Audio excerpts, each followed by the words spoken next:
जय हिंद साथियों। Railway group D new exam 2026 के लिए पहला प्रश्न है आप सभी के सामने। जय जवान जय किसान का नारा किसने दिया था? ऑप्शन ए है महात्मा गांधी ने, ऑप्शन बी है लाल बहादुर शास्त्री ने, ऑप्शन सी है जवाहरलाल नेहरू ने और ऑप्शन डी है इंदिरा गांधी ने। तो यहाँ पर देखिए इन चारों में से करेक्ट आंसर हो जाएगा सभी का ऑप्शन है बी। जय जवान जय किसान का नारा दिया था लाल बहादुर शास्त्री ने। तो पहले प्रश्न के अंदर करेक्ट आंसर हो जाएगा सभी का ऑप्शन है बी। और मेरे भाई इस क्लास के अंदर आप सभी को एंड तक बने रहना है, क्योंकि इस क्लास के अंदर हमने बहुत ही शानदार और इम्पोर्टेंट क्वेश्चनों को कवर किया है और सभी क्वेश्चन आपके एग्जाम के लिए भी इम्पोर्टेंट रहेंगे। ठीक है, तो चलिए फिर अगला प्रश्न देखते हैं। दूसरा प्रश्न है आप सभी के सामने।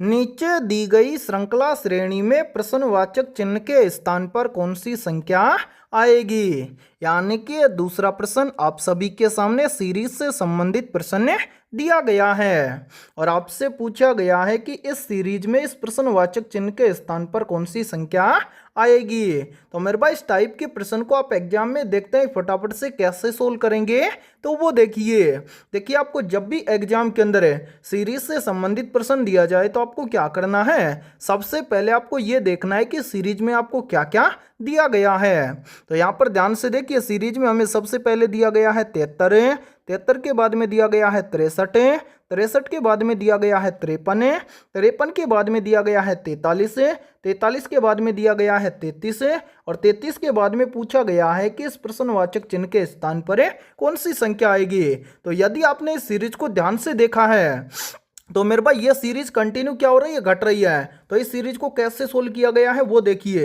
यहाँ पर ध्यान से देखिए इस सीरीज में सबसे पहले दिया गया है 73, 73 से कितना बन रहा है 63, तो 73 से 63 कैसे बनेगा। तो यहाँ पर देखिए यदि हम 73 में से क्या कर दें -10 कर दें तो यहाँ पर बन जाएगा 63। फिर देखिए 63 से कितना बन रहा है 53, तो 63 से 53 कैसे बनेगा। तो यहाँ पर भी देखिए यदि हम 63 में क्या कर दें -10 कर दें तो यहाँ पर बन जाएगा 53। इसी प्रकार आगे देखिए 53 से कितना बन रहा है 43, तो 53 से 43 कैसे बनेगा। तो यहाँ पर भी देखिए यदि हम 53 में से क्या कर दें -10 कर देंगे तो यहाँ पर बन जाएगा 43। फिर देखिए 43 से कितना बन रहा है 33, तो 43 से 33 कैसे बनेगा। तो यहाँ पर भी देखिए यदि हम 43 में से क्या कर दें -10 कर दें तो 43 में से -10 करेंगे तो यहाँ पर बन जाएगा 33। अब इसी प्रकार आपसे पूछा गया है कि 33 से इस प्रश्नवाचक चिन्ह के स्थान पर कौन सी संख्या आएगी। तो मेरे भाई इस प्रश्न चिन्ह की वैल्यू ज्ञात करने से पहले नीचे जितनी भी संख्याएं आई है इन सभी संख्याओं को ध्यान से देखिए और पता लगाइए यहाँ पर क्या हुआ है। तो यहाँ पर ध्यान से देखिए सबसे पहले क्या हुआ -10, उसके बाद में क्या हुआ -10, उसके बाद में क्या हुआ -10, उसके बाद में भी क्या हुआ -10, यानी कि यहाँ पर सीरीज चल रहा है -10 -10 -10 -10। अब इसी प्रकार से कंटिन्यू 33 से प्रश्न चिन्ह की वैल्यू निकालने के लिए हम क्या कर देंगे, आगे भी क्या कर देंगे -10 कर देंगे। अब इस प्रश्न चिन्ह की वैल्यू हमें ज्ञात हो जाएगी कैसे, यदि हम इस 33 में से क्या कर दें -10 कर देंगे तो प्रश्न चिन्ह की वैल्यू हमें ज्ञात हो जाएगी। तो यहाँ पर ध्यान से देखिए 33 में से हम क्या करेंगे -10 कर देंगे, तो 33 में से -10 करेंगे तो यहाँ पर बच जाएगा 23, यानी कि इस प्रश्नवाचक चिन्ह के स्थान पर संख्या भरी जाएगी 23। अब हमें देखना है कि संख्या 23 किसी ऑप्शन में दी गई है, तो आंसर है संख्या 23 हमें दी गई है ऑप्शन डी के अंदर है। तो दूसरे प्रश्न के अंदर भी ऑप्शन डी हो जाएगा सभी का करेक्ट आंसर है।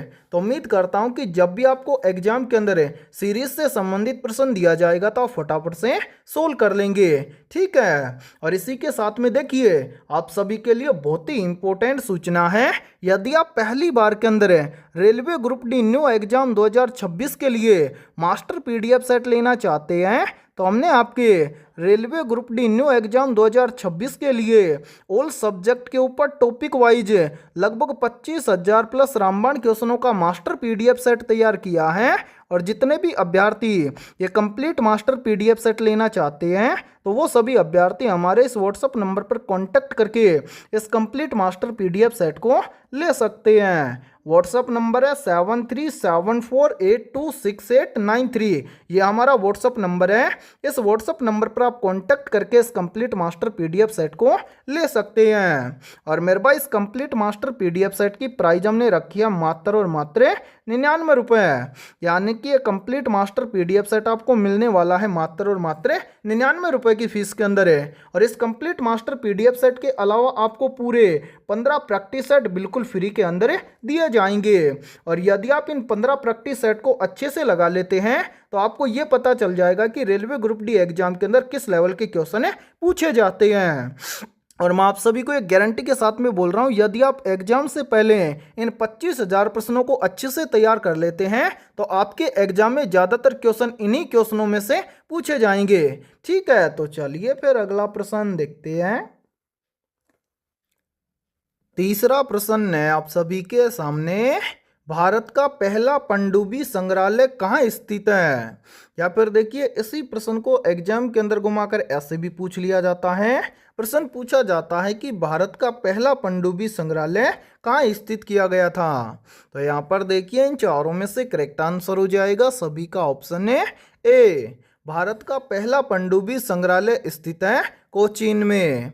तो तीसरे प्रश्न के अंदर करेक्ट आंसर हो जाएगा सभी का ऑप्शन है ए। तो चलिए फिर अगला प्रश्न देखते हैं।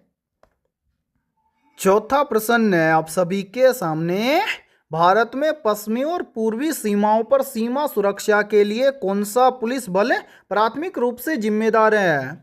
तो यहाँ पर देखिए इन चारों में से करेक्ट आंसर हो जाएगा सभी का ऑप्शन है ए। भारत में पश्चिमी और पूर्वी सीमाओं पर सीमा सुरक्षा के लिए सीमा सुरक्षा बल प्राथमिक रूप से जिम्मेदार है, जिसको हम बोलते हैं बीएसएफ। ठीक है, मैं यहाँ पर लिख देता हूँ बीएसएफ। ठीक है मेरे भाई। और काफ़ी बार एग्जाम में पूछ लिया जाता है कि भाई बीएसएफ की स्थापना कब हुई थी।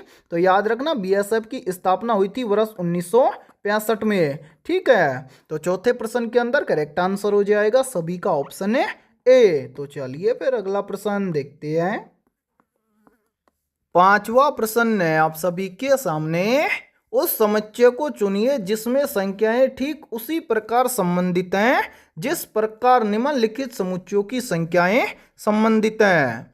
यानी कि यहाँ पर इस पांचवें प्रश्न के अंदर आपसे पूछा गया है कि इन चारों समुच्चयों में से किस समुच्चय की संख्याएं इन दोनों समुच्चयों के समान हैं। तो इस टाइप के प्रश्न को आप एग्जाम में देखते हैं फटाफट से कैसे सोल्व करेंगे, तो वो देखिए इस टाइप के प्रश्न को एग्जाम में सोल्व करना बहुत ही आसान होता है। अब आसानी से कैसे सोल्व करेंगे तो वो समझिए। यहाँ पर बोला गया है कि जिस प्रकार से इन दोनों समुच्चयों की संख्याएं आपस में संबंधित हैं, इसी प्रकार से इन चारों समुच्चयों में से किस समुच्चय की संख्याएं आपस में संबंधित हैं। तो यहां पर ध्यान से देखिए मेरे भाई, यहाँ पर पहले समुच्चय के अंदर हमें संख्या दी गई है 13, 39, 3। तो ये आपस में कैसे संबंधित हैं? तो यहाँ पर ध्यान से देखिए, पहले समुच्चय में देखिए पहली संख्या है 13 और तीसरी यानी कि 3 नंबर या लास्ट में जो संख्या है वो है 3।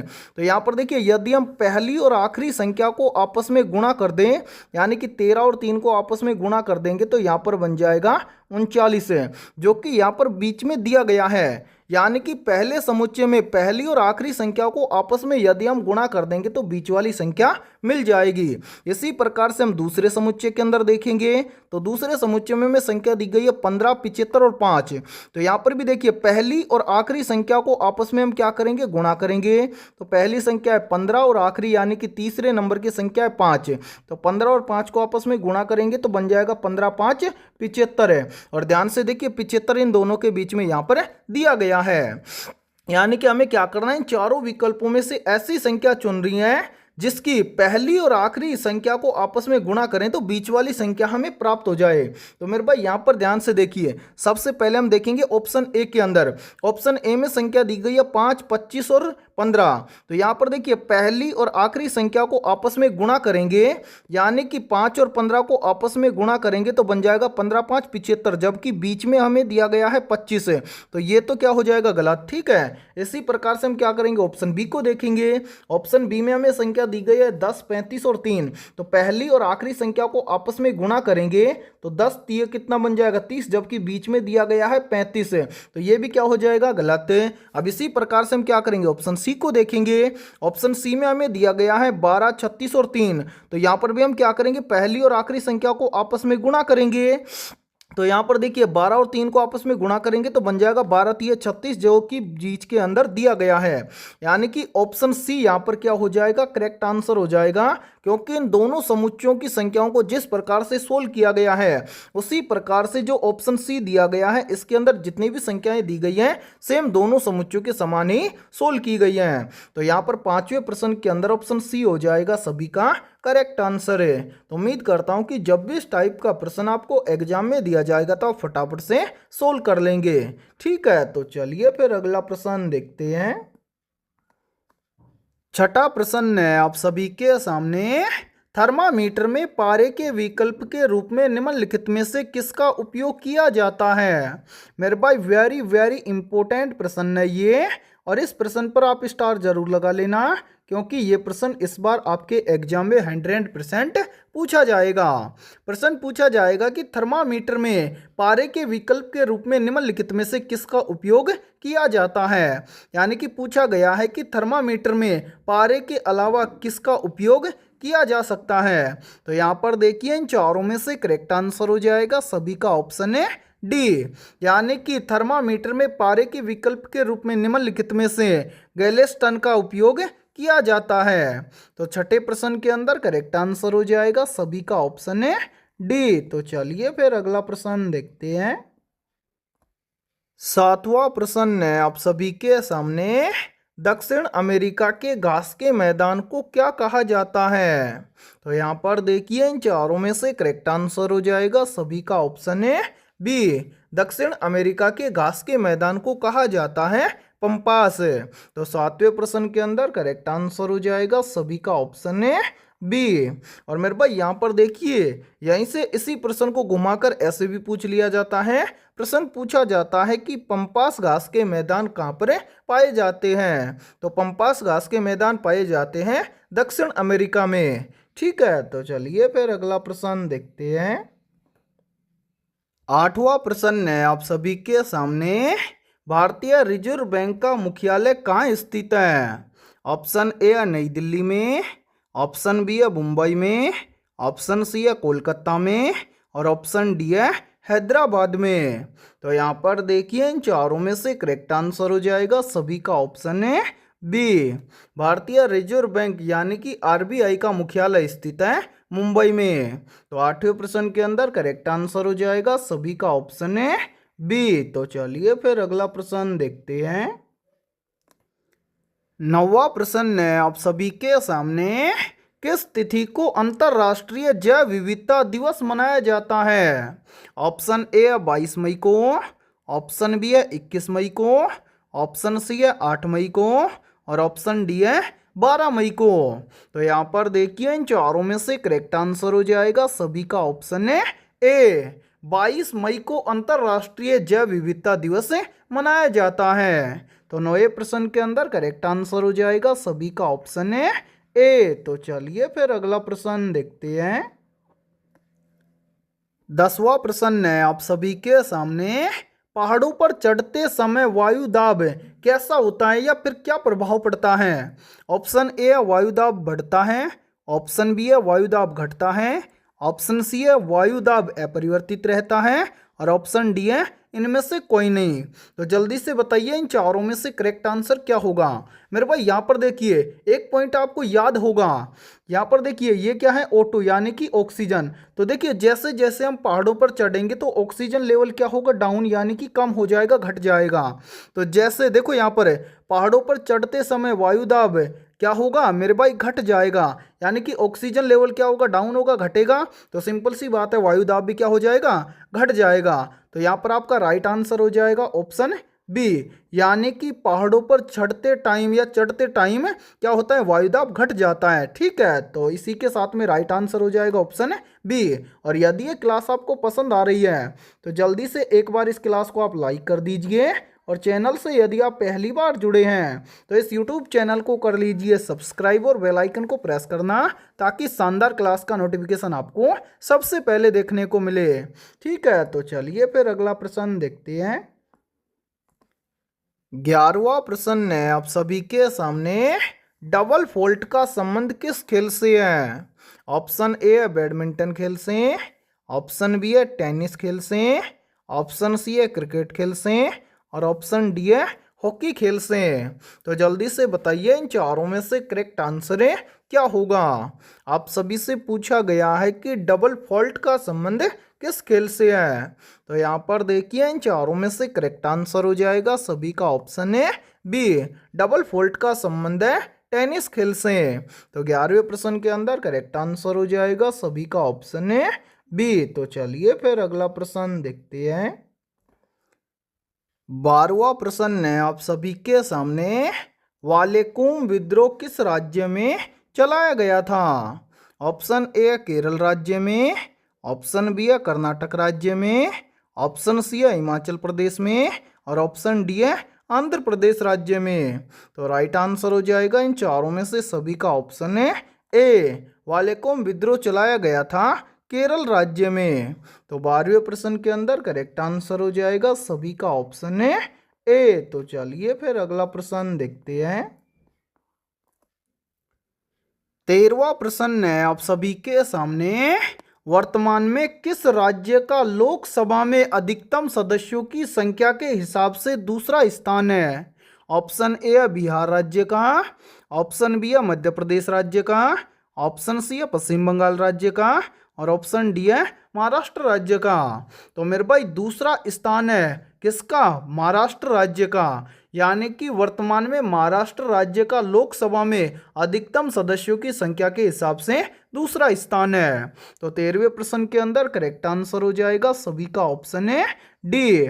और यहाँ पर देखिए यहीं से एक प्रश्न और बनता है और ये प्रश्न भी काफी बार एग्जाम के अंदर रिपीट होता है। प्रश्न पूछा जाता है कि भारत के किस राज्य में अधिकतम वन क्षेत्र पाया जाता है या सर्वाधिक वन क्षेत्र किस भारतीय राज्य में पाया जाता है? तो याद रखना मध्य प्रदेश राज्य के अंदर सर्वाधिक मात्रा में वन क्षेत्र पाया जाता है। ठीक है, और इसी के साथ में देखिए यदि आप ऐसे ही शानदार क्वेश्चनों का मास्टर पीडीएफ सेट लेना चाहते हैं तो हमने आपके railway group D new exam 2026 के लिए GK, GS, science, mathematics, reasoning, computer और करंट अफेयर्स यानी कि ऑल सब्जेक्ट के ऊपर करीब 25,000 प्लस रामबाण क्वेश्चनों का मास्टर पीडीएफ सेट तैयार किया है। और जितने भी अभ्यर्थी ये कंप्लीट मास्टर पीडीएफ सेट लेना चाहते हैं तो वो सभी अभ्यर्थी हमारे इस व्हाट्सएप नंबर पर कांटेक्ट करके इस कंप्लीट मास्टर पीडीएफ सेट को ले सकते हैं। व्हाट्सएप नंबर है 7374826893। ये हमारा व्हाट्सएप नंबर है। इस व्हाट्सएप नंबर पर आप कांटेक्ट करके इस कंप्लीट मास्टर पीडीएफ सेट को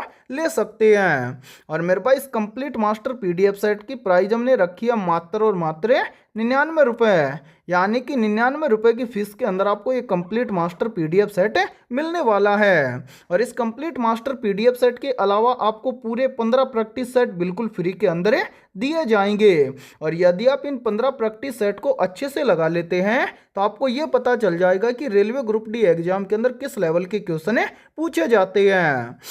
और एग्जाम से पहले इन 25,000 प्रश्नों को आप एक बार सरसरी निगाहों से जरूर देख लेना, क्योंकि आपके एग्जाम में ज़्यादातर क्वेश्चन इसी मास्टर पीडीएफ सेट से देखने को मिलेंगे या फिर पूछे जाएंगे। ठीक है मेरे भाई, तो जो भी स्टूडेंट लेना चाहता है दिए गए व्हाट्सएप नंबर पर कॉन्टैक्ट करके कंप्लीट मास्टर पीडीएफ सेट को ले सकता है। तो चलिए फिर अगला प्रश्न देखते हैं। 14वां प्रश्न है आप सभी के सामने, 1857 के प्रथम स्वतंत्रता संग्राम में लखनऊ से विद्रोह का नेतृत्व किसने किया था? ऑप्शन ए तात्या टोपे ने, ऑप्शन बी है बेगम हजरत महल ने, ऑप्शन सी है रानी लक्ष्मीबाई ने और ऑप्शन डी है कुंवर सिंह ने। तो यहाँ पर देखिए इन चारों में से करेक्ट आंसर हो जाएगा सभी का ऑप्शन है बी। 1857 के प्रथम स्वतंत्रता संग्राम में लखनऊ से विद्रोह का नेतृत्व किया था हजरत महल ने, या फिर हम बोल सकते हैं कि बेगम हजरत महल ने क्या किया था? विद्रोह का नेतृत्व किया था लखनऊ से। तो 14वें प्रश्न के अंदर करेक्ट आंसर हो जाएगा सभी का ऑप्शन है बी। तो चलिए फिर अगला प्रश्न देखते हैं। 15वां प्रश्न है आप सभी के सामने, दक्षिण भारत से उत्तर भारत तक भक्ति आंदोलन को किसने चलाया था? तो यहाँ पर देखिए इन चारों में से करेक्ट आंसर हो जाएगा सभी का ऑप्शन है बी, दक्षिण भारत से उत्तर भारत तक भक्ति आंदोलन को चलाया था रामानंद ने। तो 15वें प्रश्न के अंदर करेक्ट आंसर हो जाएगा सभी का ऑप्शन है बी। और मेरे भाई ये प्रश्न बहुत ही इंपॉर्टेंट प्रश्न है, चाहे तो आप इस प्रश्न का स्क्रीनशॉट भी ले सकते हैं या फिर आप सभी स्टूडेंट्स इस प्रश्न को अपनी नोटबुक के अंदर आप नोट भी कर सकते हैं। ठीक है, तो फिर मिलते हैं ऐसे ही बेहतरीन और शानदार क्वेश्चनों के साथ सुबह 7 बजे।